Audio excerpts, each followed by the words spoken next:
I cannot ignore the people who insist that Starmer is the problem, and I cannot shake the thought that the decision not to go to Runcorn, and everyone's talking this morning about how they only lost by 6 votes, and maybe if the Prime Minister had turned up, they'd have got the votes that they needed to get over the line. Nobody, as far as I'm aware, has suggested that if he had turned up, they'd have lost by more than 6 votes. I don't know. We will never know. It's a counterfactual, but it's an interesting one, isn't it? So I have had people from the left, obviously, and continuity Corbyn. I think we need to separate those two categories. Plenty of people who are more left-wing than me who understand the necessity of getting into power before you can do anything with it. And then continuity Corbyn, who revel in being perpetually aggrieved losers. They're two separate constituencies, but they've had a problem with Starmer for quite a long time. The first category, policy-based rather than sort of cultish revulsion, policy-based. And the word coming from Runcorn was that the winter fuel allowance and the what's the other one? What's the other big one? The winter fuel. The PIP cuts, James. It's also funny to me. This is all the left who perpetually enjoy losing, and I'm like, well, maybe we aren't good at strategy. I would say that probably is reasonably correct, but we got pretty close in 2017. And the idea that we somehow didn't want to win or enjoyed being in opposition, people say this all the time, and it really irks me because the Momentum people, they pounded so much pavement. They put in so much hard work to try and get Corbyn elected in both 2017 and in 2019. So the idea that we enjoy being aggrieved losers, I really, really take issue with this because people say it so often, and it's just not true. It's just not true. People worked so hard and put in so much effort to try and get Corbyn to win in 2017 and 2019. The two big things that kept coming up on the doorstep were the idea of people being personally affronted by the perceived assaults on some of the more vulnerable members of our society. And that has Keir Starmer's fingerprints all over it. So possibly we'll regret this in 6 months' time. Possibly we'll feel a little bit silly for kicking this off the back of one by-election and one round of council votes. But is Keir Starmer becoming the problem?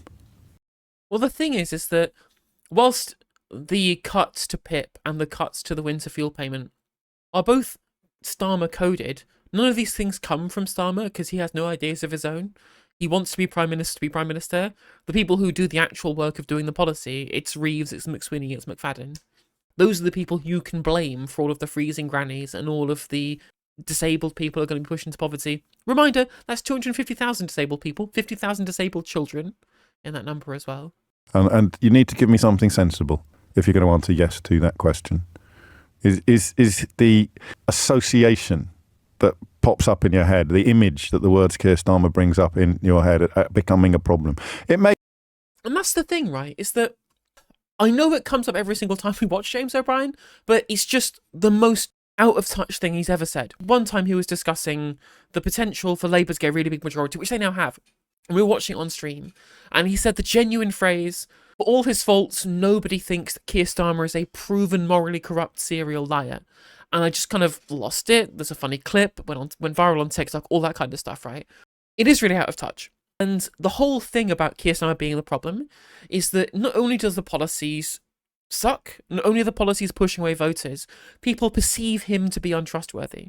When Savanta did a poll of people to give one word to describe how they viewed Keir Starmer, the overwhelming top result was to call him a liar, because he is. The McSweeney strategy of getting Labour into government was essentially, we'll just lie.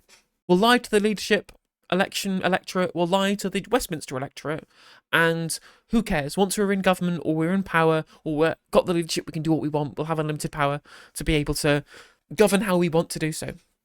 Fine for winning once. It's not good for winning twice. And when people feel lied to, that's something that they refuse to let go. Like Boris Johnson's downfall was Partygate, really. The Chris Pincher stuff, whilst it was the thing that pushed over the line for him to resign, it was Partygate that really killed his reputation, because it was perceived that he was too much of a liar, right? People don't want liars, especially not brazen, obvious, and totally indefensible liars such as Johnson and Starmer. It really ruins their reputation. And the fact that James O'Brien couldn't notice that literally everyone thinks that he's a liar, to the point where all he can think of as Keir Starmer as being the sensible adult in the room, is why he's gotten to this position where people are going, Starmer's obviously the problem. And he goes, really? How can Starmer be the problem? He's the sensible man. And I'm like, because he's a massive liar with terrible policies. Like, all he does is piss people off. That's why his approval is rock bottom. You don't have minus 40 points approval rating. People like you, or if you aren't the problem, or at least to some degree. And he is not even bothered engaging with the popular view of what Keir Starmer is.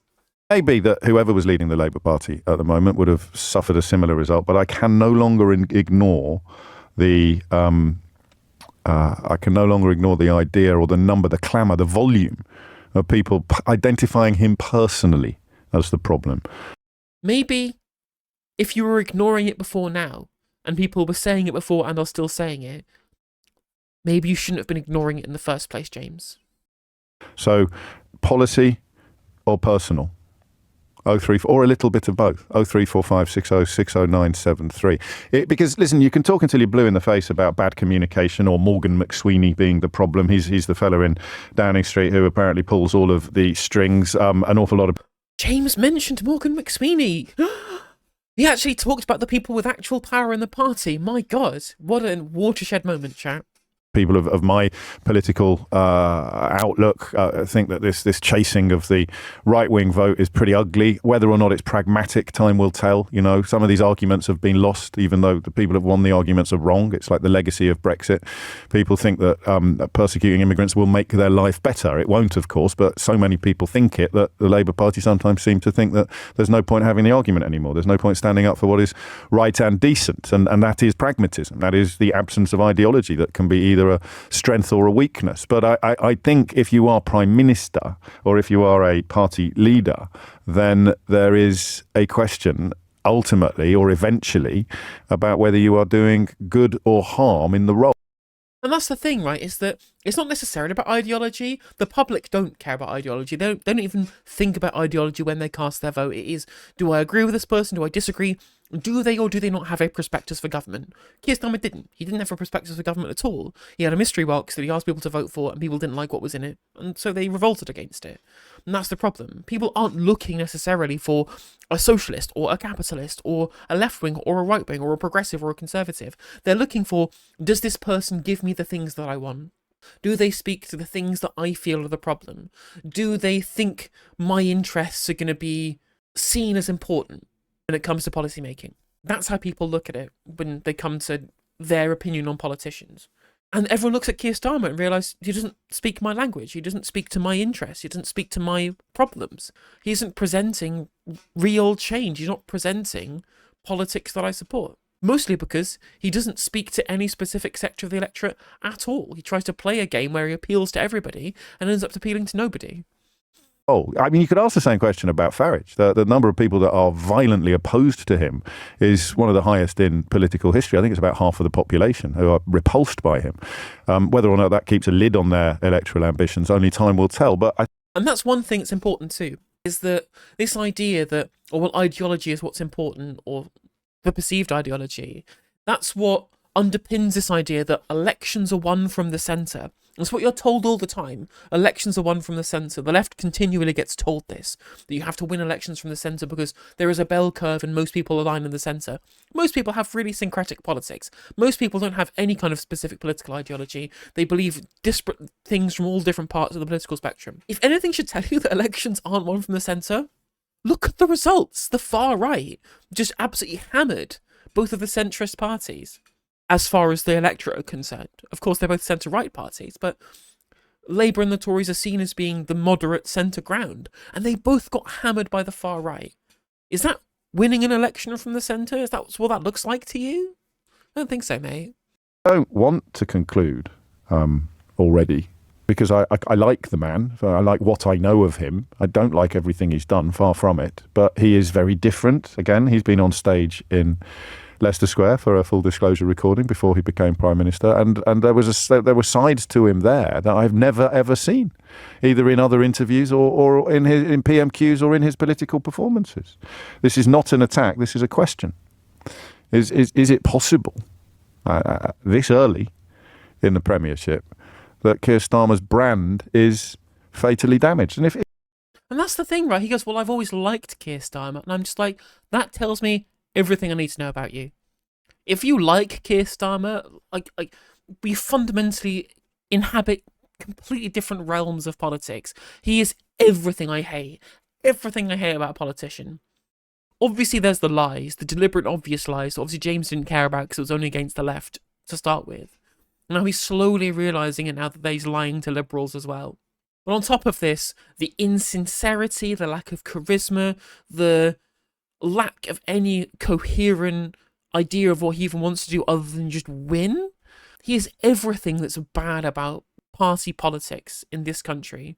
I really, really hate him. And the fact that James is like, well, I've always liked Keir Starmer, I'm like, and this is why I hate you, James. I wish it was a good morning, James, writes Lorraine. But having got the Ming vase over the line, he doesn't seem to know how to put the flowers in it.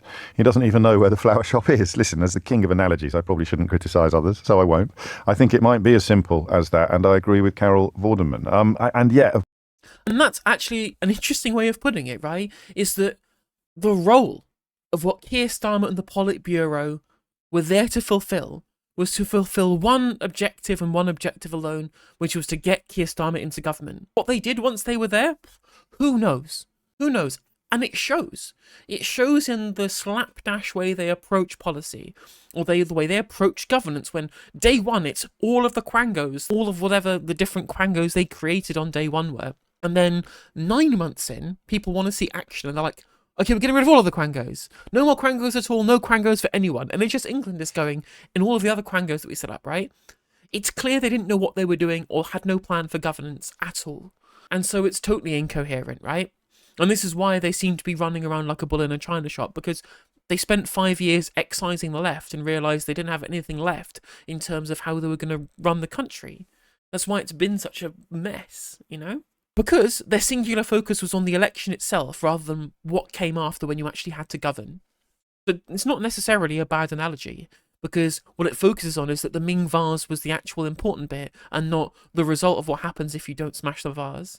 Of course, the long-term plan and the list of things that have been done is quite long.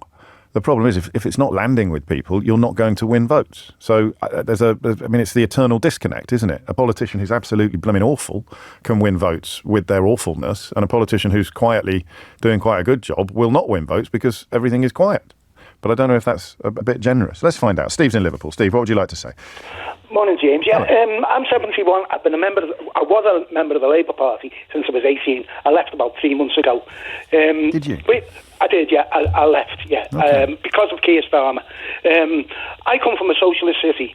I live in a constituency. We've got a Labour MP, Ian Byrne, and with a matter of months that Keir Starmer was Prime Minister, he suspended him. He's an independent now. A socialist Labour. What was he suspended for? A number of things. What was the main thing? He came out against the cuts to... he was openly, basically hostile to the cuts to winter fuel payments and the PIP payments. And so... I mean, no, it was actually because of the SNP amendment to the King's Speech over the removal of the 2-child benefit cap. He was one of the ones that was suspended alongside Long Bailey, Sultana, Absana Begum, Tahir Ali and John McDonnell. That was what he was suspended from the whip for, was for voting for the SNP amendment to, make sure children don't starve. Again, only place in the country where child poverty is projected to fall is in Scotland, because the SNP have said they want to remove the 2-child benefit cap. Everywhere else, child poverty is increasing. Thanks, Keith. Thanks a lot. And that trying to reduce child poverty, too much for the Politburo. People like Ian Byrne had the whip withdrawn. Of course, James O'Brien doesn't care, because this is the adults in the room, That's how this works, chat.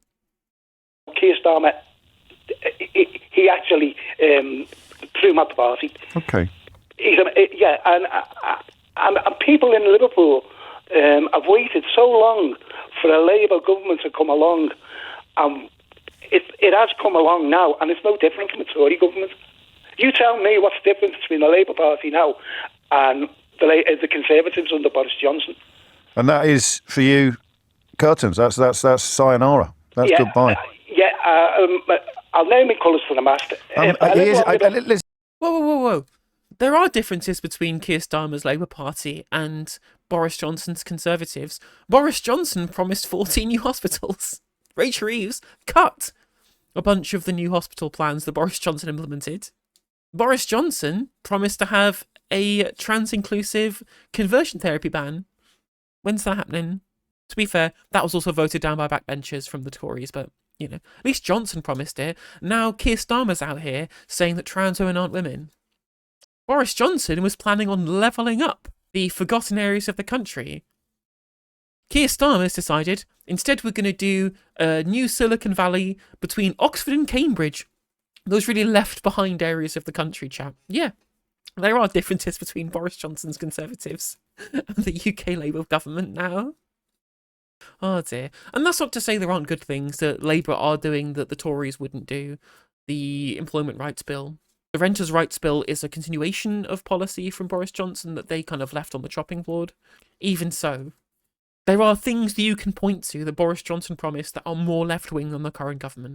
Isn't he? He's back. He got the whip restored in February. Reluctantly, apparently. You can't have it both ways. If I hadn't double checked that, because it was niggling a bit. Everybody else listening would have gone away with the idea that he was still suspended. But yeah, why did he suspend him in the first place? I think your analysis of that was correct. But the point is, he's had the whip restored. So Starmer in the early days was just cracking the whip, wasn't he? He was just making sure that there wasn't. Well, McDonnell, Sultana, and Begum, none of them have had the whip restored to them. So same shit, different constituency.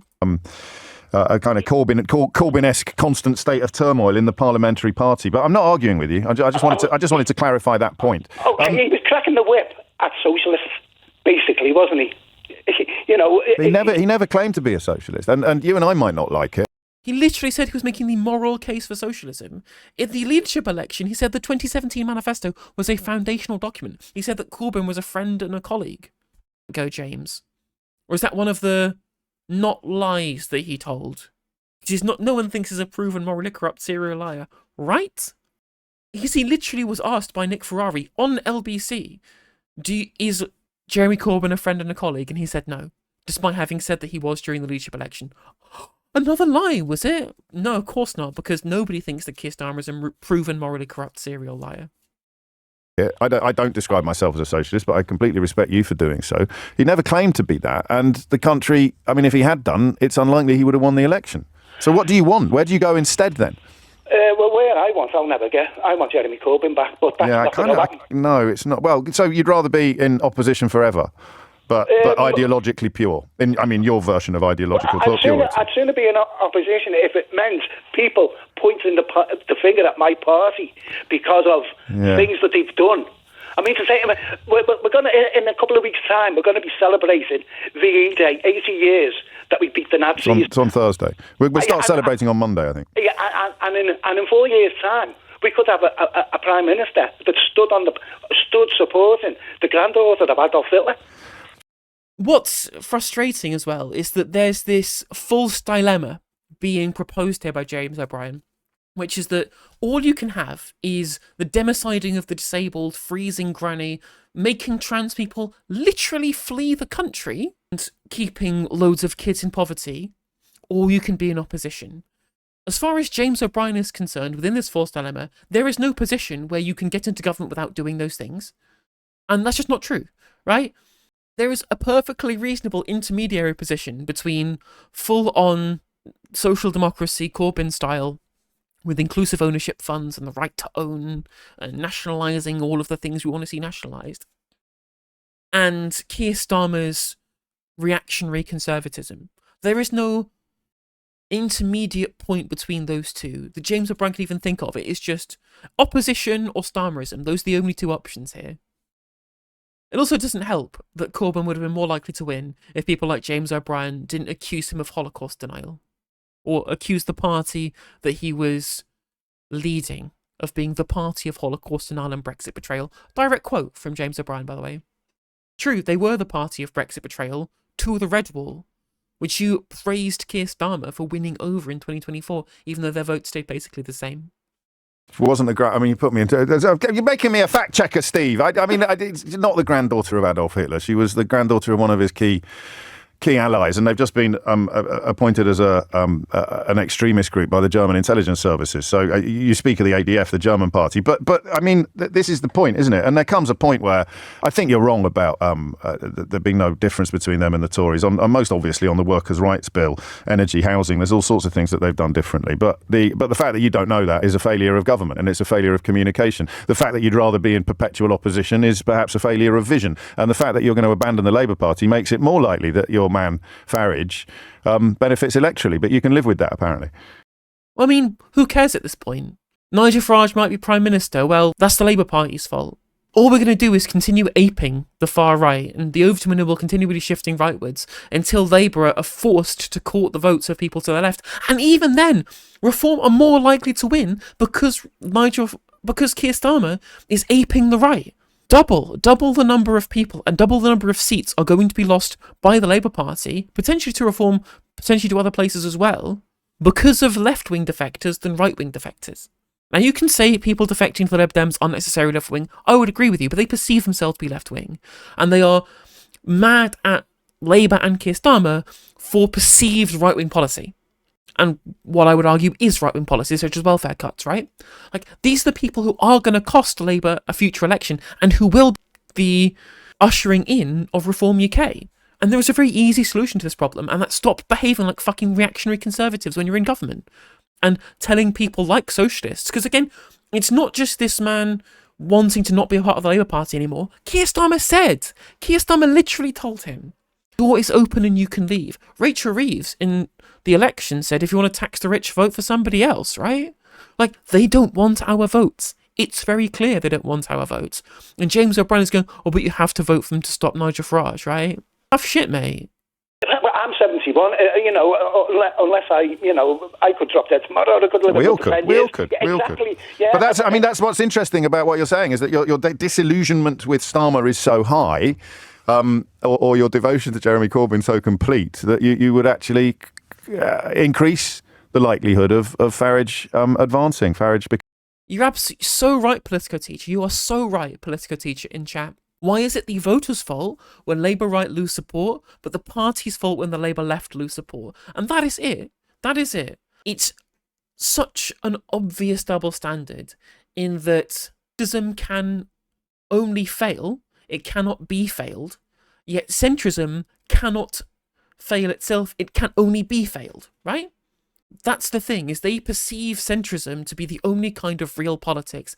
Everything else is dreamland.